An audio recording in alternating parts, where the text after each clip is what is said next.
Tip number one in building your gradebook is that your gradebook is a reflection of all of your graded assignments. What you see in your gradebook reflects the assignments that you create that are graded. Okay, so let's take a look.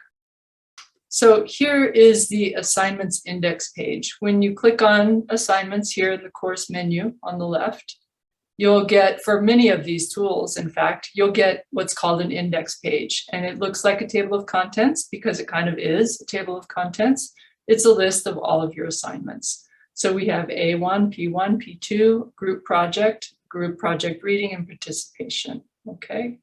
So what I want to show you is how the gradebook is reflected. So again, here's the assignments index page. And here's your gradebook. So from left to right, you've got assignment columns, grade columns, A1, P1, P2, group project, participation, assignments, and total. So let's go back.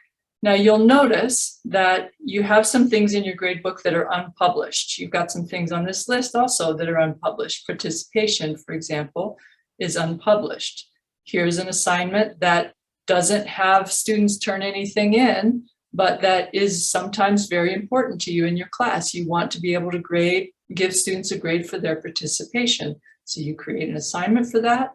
And when you do that, that's going to be in your gradebook. It's unpublished, but here it is in your gradebook. So this is the order of columns in the gradebook from left to right, and it matches the order of assignments on your assignments index from top to bottom. So it's a reflection. If I were to move something, so let's move the group project to the top of the assignments index page.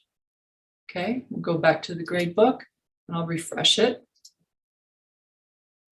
and see now that the order of the columns has changed.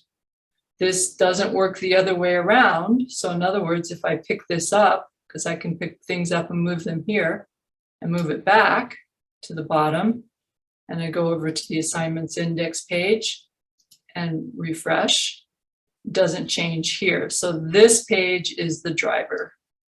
I'll move it down to the bottom again, go back to the gradebook, refresh, and now there it is.